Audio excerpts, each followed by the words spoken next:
बातें करते हम खेतों की और उसके रखवाली की, बाग बगीचा फल फूल और फसलों की हरियाली की।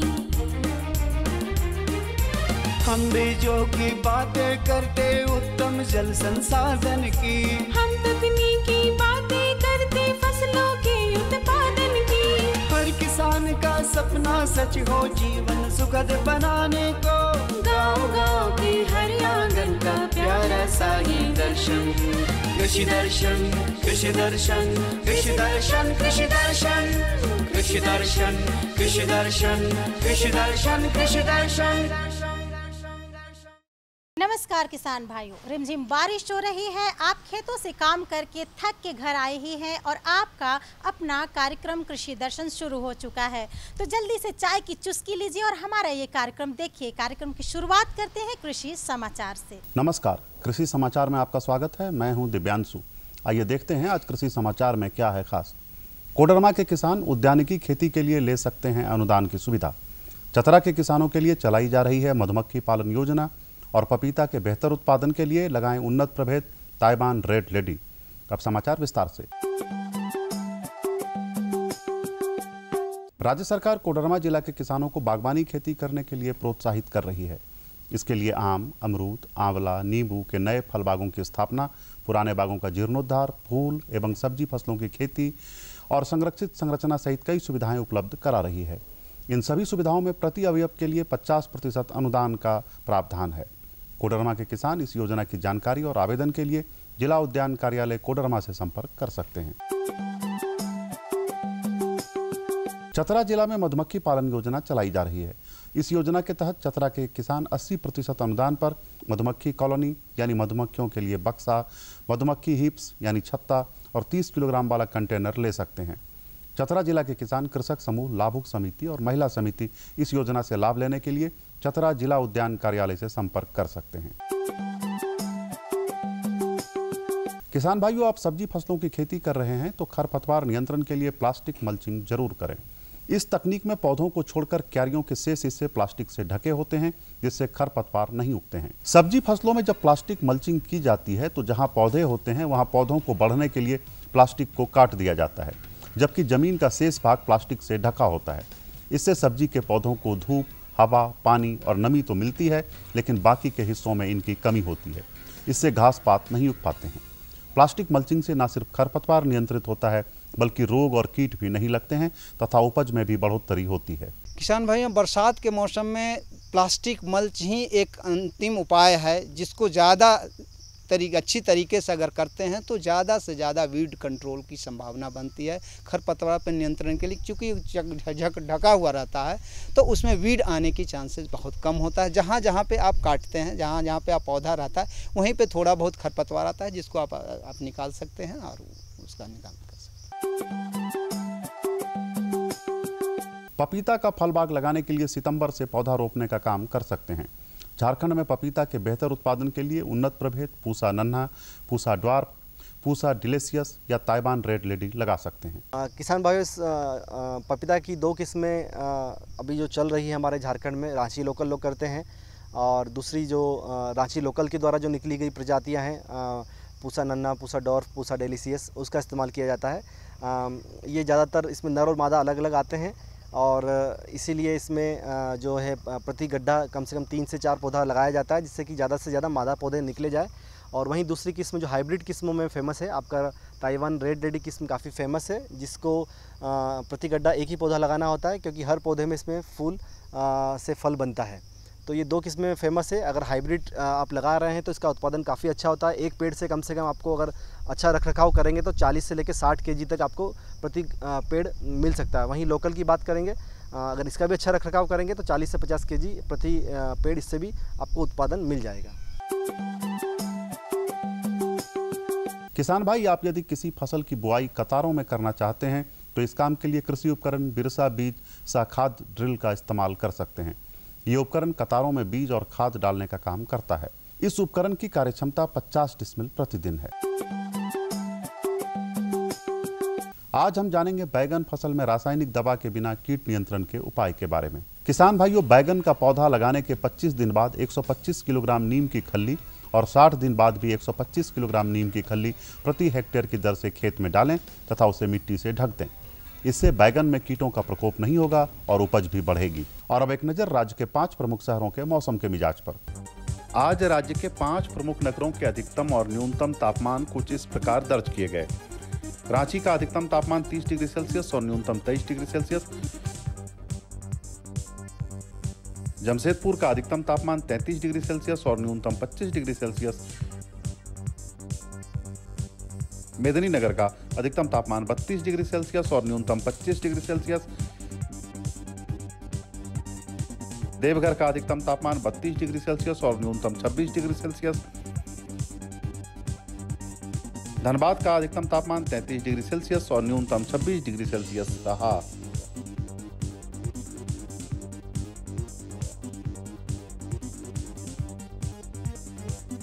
कृषि समाचार में आज इतना ही। अगले दिन अगले अंक में फिर मुलाकात होगी कुछ ताजा तरीन खबरों के साथ।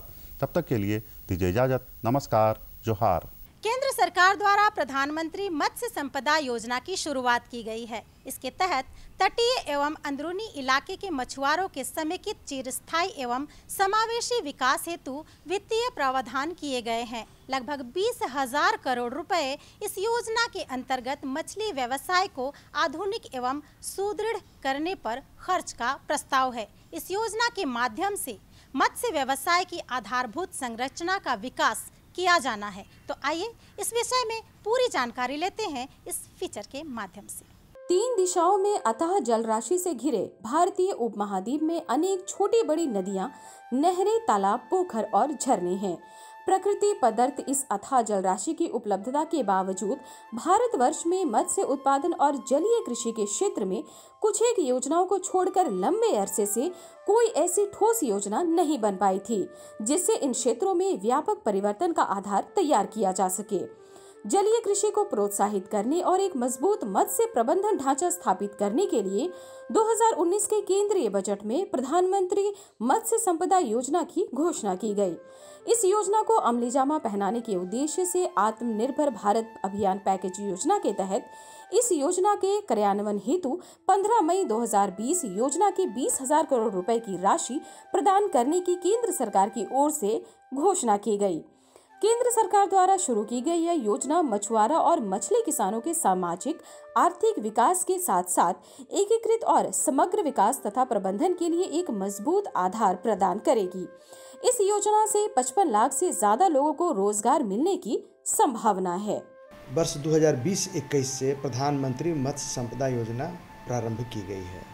इसके पहले ब्लू रिवोल्यूशन योजना के अंतर्गत था। प्रधानमंत्री मत्स्य संपदा योजना के अंतर्गत एक स्पेशल पैकेज दिया गया है, वो 20,000 करोड़ का है जो 5 वर्षों के लिए है, जिसमें भारत सरकार का भी अंशदान है, राज्य सरकार का भी अंशदान है और बेनिफिशरीज लाभुकों का भी अंशदान है।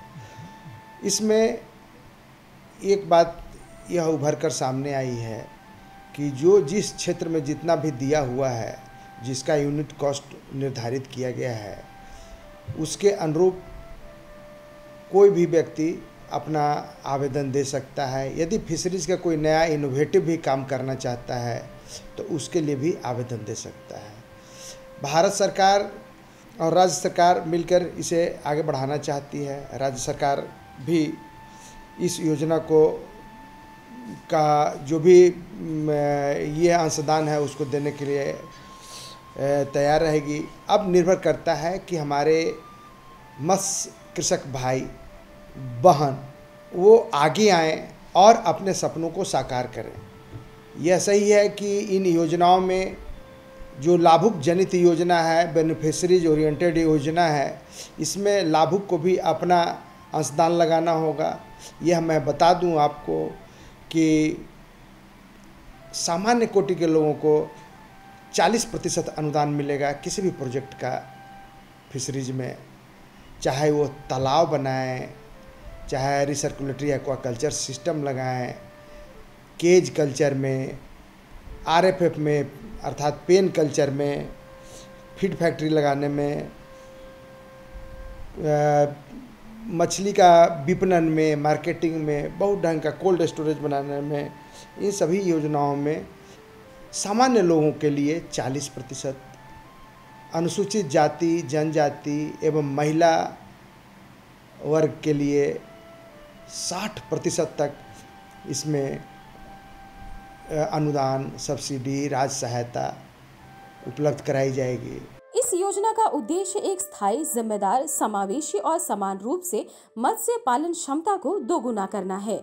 जहां एक और इस योजना का उद्देश्य मछली उत्पादकता में सुधार करना है, तो दूसरी तरफ मछली उत्पादन के क्षेत्र में आधुनिकीकरण और सुदृढ़ीकरण कर मछुआरों के लिए सामाजिक और आर्थिक सुरक्षा सुनिश्चित करना है। इस योजना के तहत मत्स्य उत्पादन से जुड़े तमाम क्रियाकलापों को प्रोत्साहित करने का लक्ष्य निर्धारित किया गया है। यह योजना मत्स्य कृषकों के बहुआयामी विकास के लक्ष्यों पर केंद्रित है। यह एक बहुत ही अच्छी पहल है, इसका लाभ उठाना चाहिए। बेशक इससे हमारे राज्य का उत्पादन बढ़ेगा, लोगों का रोजगार बढ़ेगा, रोजगार के अवसर सृजित होंगे, मत्स्य पालन बढ़ेगा, मछली उत्पादन बढ़ेगा। इससे ग्रामीण अर्थव्यवस्था भी सुदृढ़ होगी। तो ऐसी स्थिति में इसका लाभ लिया जाना चाहिए। यह 5 वर्षों की योजना है और इसे आप जिला मत्स्य कार्यालय में साथ साथ झारखंड सरकार, हम लोगों के झारखंड फिशरीज़ के वेबसाइट पर और इसके बाद भारत सरकार के गवर्नमेंट के साइट पर, खास करके department of fisheries, animal husbandry and dairy के साइट पर ये मिलेगा। प्रधानमंत्री मत्स्य संपदा योजना जैसे ही खोलेंगे वैसे ही ये सामने आएगा। तो जानकारियाँ सब जगह उपलब्ध हैं। इस पर ज़रूर से ज़रूर लोग अपने को तत्पर करें, आगे आएँ और मत्स्य पालन से जुड़ें और अपना और राज्य के ग्रामीण अर्थव्यवस्था को आगे बढ़ाएं। मछली उत्पादन से जुड़े किसान यह मानते हैं कि संसाधनों की उपलब्धता और पूंजी का अभाव मत्स्य उत्पादन की राह में एक रोड़ा है, लेकिन नई योजना से किसान को इस क्षेत्र में कामयाबी की उम्मीद है। अभी सरकार की योजनाओं के तहत में अभी जो बायोफ्लॉक टेक्नोलॉजी के लिए या मत्स्य पालन के लिए सरकार की अच्छी योजनाएं आई है, जिसमें लगभग 20 करोड़ यानी 20 करोड़ के ऊपर का प्रोविज़न आया हुआ है। अगर सरकार हम लोग के इस बायोफ्लॉक टेक्नोलॉजी को अगर बढ़ावा देने के लिए आर्थिक मदद करती है, तो इस योजना के तहत में किसानों को अच्छी खासी यानी उनको रोजगार प्राप्त होगा, आय प्राप्त होगा, लाभ प्राप्त होगा। यह सच है कि पूंजी के अभाव के अलावे मछली उत्पादन के क्षेत्र में कई और भी चुनौतियां हैं। इन चुनौतियों से निपटने की दिशा में राज्य सरकार लगातार प्रयासरत है। प्रधानमंत्री मत्स्य संपदा योजना से राज्य में मछली उत्पादन के क्षेत्र में चलाए जा रहे कार्यक्रमों को तेज रफ्तार और नई ऊंचाई मिलेगी। अभी हम लोगों को चुनौतियाँ हैं। चुनौतियाँ इस परिप्रेक्ष्य में हैं कि लोगों को आगे आने की ज़रूरत है और इसमें अपनी सहभागिता बढ़ाने की ज़रूरत है। साथ साथ इंफ्रास्ट्रक्चर डेवलप करने की ज़रूरत है। यहाँ पर रिसर्च और यहाँ पर अच्छे फार्म, आइडियल फार्म डेवलप करने की ज़रूरत है। यहाँ पर बीज उत्पादन के लिए अच्छा हब बनाने की ज़रूरत है। नई प्रजातियों के मछलियों का ब्रीडिंग कराने की ज़रूरत है। ये सब अभी हमारे पास चुनौतियाँ हैं और हम लोग का स्टाफ स्ट्रेंथन करेंगे और कर रहे हैं, प्रस्ताव है और हम लोग उम्मीद करते हैं कि हम लोग इन चुनौतियों को पार पाएंगे और झारखंड राज्य मछली पालन में जिस गति से चल रहा है और उससे तेज गति से चलने का हम लोगों का प्रयास जारी है। इस योजना से मत्स्य पालन के अवसरों का विकास होगा, ग्रामीण अर्थव्यवस्था अच्छी होगी और रोजगार के नए अवसर सृजित होंगे। इससे जुड़ने के लिए मत्स्य किसान जिला मत्स्य कार्यालय सहित विभिन्न पोर्टल और संस्थानों से जानकारी हासिल कर सकते हैं और लाभ प्राप्त कर सकते हैं। झारखंड भी इसमें आगे रहेगा। केज कल्चर में, आरएफएफ में, रिसर्कुलेटरी एक्वाकल्चर सिस्टम में बायोफ्लॉक एक नया सिस्टम आया है, उसके में भी तालाब निर्माण में भी मछली पालन की जो भी विधाएं हैं, रंगीन मछली पालन के संबंध में भी हम लोग आगे आएंगे। प्रोसेसिंग में भी आगे आएंगे, मार्केटिंग में भी, विपणन में भी आएंगे। ऑटो रिक्शा लेना हो, चाहे पिकअप वाहन लेना हो, चाहे इंसुलेटेड वाहन लेना हो, चाहे मोटरसाइकिल आइस बॉक्स लेना हो, हर प्रकार की योजनाएं प्रधानमंत्री मत्स्य संपदा योजना में समाहित हैं। मत्स्य उत्पादन किसानों का मानना है कि सही प्रशिक्षण और मार्गदर्शन मिले तो इस योजना से मत्स्य उत्पादन के क्षेत्र में क्रांतिकारी परिवर्तन संभव है। अगर मत्स्य कृषकों को भी खेतीहारों की तरह दी जाने वाली सुविधाएं मिलेंगी तो राज्य के मत्स्य किसान आत्मनिर्भर होंगे और इस क्षेत्र में एक नई शुरुआत होगी। इतना बढ़िया होगा, जिस टाइप का खेती के लिए हर एक के लिए खेती में एक नीचे से लेकर ऊपर तक, यानी एक बीज से लेके बोने से लेके सिंचाई से लेके जोतने कोड़ने हर चीज़ के लिए सिस्टम बना हुआ खेती के लिए। तो हम चाहते हैं कि इस मत्स्य उत्पादन में भी इसी टाइप का ज़मीनी स्तर से ऊपर तक का व्यवस्था किया जाए, जिसमें किसान को बाजार के लिए न सोचना पड़े। पहले तो उत्पादन के लिए पहले तो बीज के लिए सोचना पड़े, बीज के बाद उनके चारा के लिए सोचना ना पड़े, चारा के बाद में हो सके रख रखाव में अगर कोई डिजीज आ जाती है, बीमारी आ जाती है तो उसके लिए सोचना ना पड़े। प्लस बहुत से ऐसे हैं, कल अगर प्रोडक्शन हमारी तैयार हो जाता है तो उसको कहाँ मार्केटिंग करें। तो हर चीज़ का व्यवस्था अगर हम लोग को स्टेप बाय स्टेप, क्योंकि हम किसान हैं, हम लोग केवल उत्पादन करना जानते हैं, इससे ज़्यादा स्टेप बाय स्टेप अगर कोई हम लोग को बता दे तो हम लोग इसको बहुत आगे तक ले जाएंगे।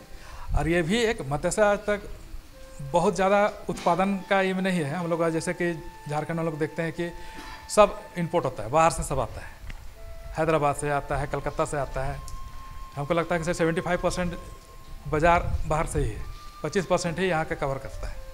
तो अगर हम लोग अगर इस योजना में अगर ये टेक्नोलॉजी का अगर बढ़ावा दिया जाए तो हमको लगता है कि शायद हम लोग 100% कवर कर जाए। इस योजना के साथ जितने मत्स्य उत्पादक किसान संस्थाएं, गैर सरकारी संगठन, मत्स्य मित्र जुड़ेंगे उतना ही यह लाभकारी सिद्ध होगा। जागरूकता, जानकारी और स्वावलंबन की इच्छा इस योजना की कामयाबी की कवायद को पंख प्रदान करेगी। और इसकी विशेष जानकारी इस साइट पर भी ले सकते हैं, जिला मत्स्य कार्यालय में ले सकते हैं, मत्स्य निदेशालय में आकर ले सकते हैं। आइए आगे आएँ और इस आत्मनिर्भर भारत सरकार के और राज्य सरकार के द्वारा संयुक्त रूप से चलाई जा रही प्रधानमंत्री मत्स्य संपदा योजना का लाभ उठाएं। भारतीय मत्स्य पालन और जल कृषि खाद्य उत्पादन का एक महत्वपूर्ण क्षेत्र है। यह क्षेत्र 14 मिलियन से अधिक लोगों को आजीविका समर्थन और लाभकारी रोजगार के अलावा पोषण संबंधी सुरक्षा प्रदान करता है। प्रधानमंत्री मत्स्य संपदा योजना कार्यान्वयन के बाद उच्च विकास दर, अर्थव्यवस्था, पोषण, स्वास्थ्य, निर्यात, रोजगार और पर्यटन सहित कई क्षेत्रों में योगदान देकर आत्मनिर्भर भारत की कल्पना को साकार करने की दिशा में एक बड़ा और क्रांतिकारी योजना साबित होगा। तो ये थी हमारी आज की जानकारी। हमारी जानकारी आपको कैसी लगी, आप हमें हमारे इस पते पर लिख सकते हैं। फटाफट कागज कलम उठाइए और हमारा पता नोट कर लीजिए। हमारा पता है कार्यक्रम कृषि दर्शन, कृषि प्रकोष्ठ, द्वारा केंद्र निदेशक, दूरदर्शन केंद्र, रातू रोड, रांची। पिन संख्या है 834001। तो किसान भाइयों, जाते जाते हम आपसे इतना ज़रूर कहना चाहेंगे कि हमारा ये कार्यक्रम अगर आप हर दिन देखना चाहते हैं तो फेसबुक, यूट्यूब और ट्विटर के माध्यम से भी हमारा ये कार्यक्रम आप देख सकते हैं। तो किसान भाइयों, अब हमें विदा दीजिए, फिर मिलेंगे। तब तक के लिए कृषि दर्शन की पूरी टीम के साथ मुझे दीजिए इजाज़त। नमस्कार, जोहार।